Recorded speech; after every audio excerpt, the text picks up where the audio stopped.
Hai semua, selamat datang di channel Baca Saham.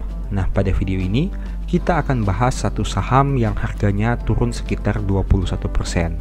PBV-nya hanya 0,5 kali. Pertanyaannya, apakah saham ini termasuk diskon? Nah, pada video ini kita akan bahas saham MDKI.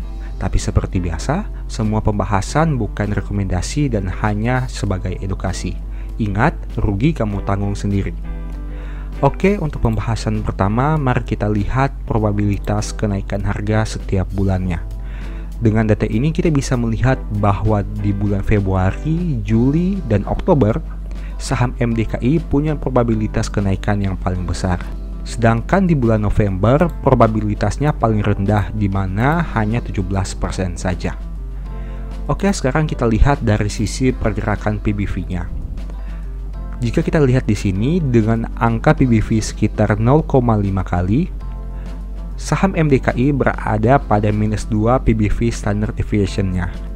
Artinya, dari segi historical PBV, saham MDKI ini bisa dikatakan berada pada kategori yang murah jika dilihat dari historical PBV 1 tahun terakhir. Bagaimana jika kita lihat dari 3 tahun terakhirnya? Nah, jika kita lihat historical PBV 3 tahun terakhir, valuasi saham MDKI ini tidak terlalu rendah dan belum mencapai 0,42 kali, tapi bisa dikatakan sudah berada di bawah dari mean PBV-nya. Kemudian kita lihat secara singkat tentang perusahaan ini. Saham MDKI atau PT MDKI Utama merupakan suatu perusahaan yang didirikan pada tahun 1981. Artinya bukan perusahaan yang tergolong baru juga. Nah, perusahaan ini memproduksi kalsium karbit, di mana produksi tersebut dijual di Indonesia bahkan sudah diekspor ke beberapa negara seperti Jepang, India, Amerika, dan lain sebagainya.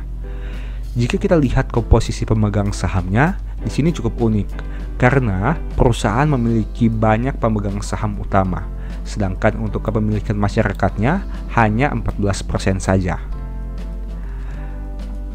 Jika kita lihat untuk kepemilikan saham dari Dewan Komisaris dan direksinya, terdapat anggota top manajemen yang memiliki saham perusahaan, yang berarti top manajemen perusahaan merupakan salah satu pemegang sahamnya, dan tentu saja hal itu bisa kita katakan sebagai poin plus dari saham ini.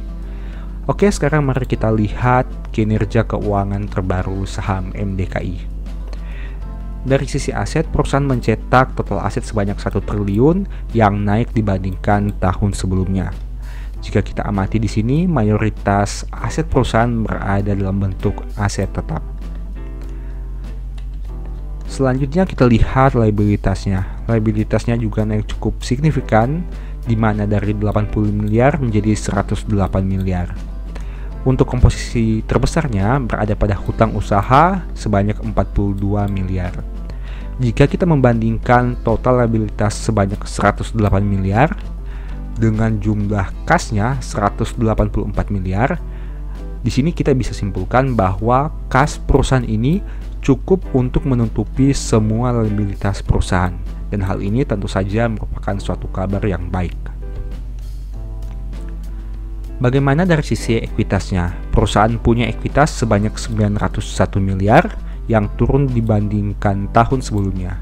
Kita bisa melihat bahwa mayoritas ekuitas perusahaan berasal dari komponen ekuitas lainnya. Nah, ini cukup unik karena biasanya mayoritas perusahaan punya komponen ekuitas terbesar yang berasal dari saldo laba. Tapi untuk saham MDKI ini terbilang cukup berbeda. Bagaimana dari sisi laba ruginya? Kita bisa melihat bahwa perusahaan mencetak kenaikan penjualan di tahun 2022 dan tentu saja ada kenaikan beban pokok penjualan. Nah, untuk laba kotornya sendiri mengalami peningkatan dibanding tahun 2021. Artinya, peningkatan penjualannya lebih tinggi dibandingkan peningkatan beban pokok penjualannya. Oke, kita lihat bagaimana dampak kenaikan penjualan itu terhadap laba rugi perusahaan. Nah, di sini unik. Dengan laba kotor yang mengalami peningkatan, perusahaan malah mencetak penurunan laba bersihnya, meskipun nominalnya tidak signifikan. Jika kita amati di sini, penyebab turunnya laba bersih perusahaan berasal dari beberapa aspek. seperti turunnya pendapatan lain-lain, kenaikan beban penjualan, dan kenaikan beban lain-lain. Meski begitu, untuk penurunan laba perusahaan di tahun 2022 ini rasanya tidak terlalu turun signifikan. Oke, selanjutnya mari kita lihat secara sekilas tentang rasio keuangannya.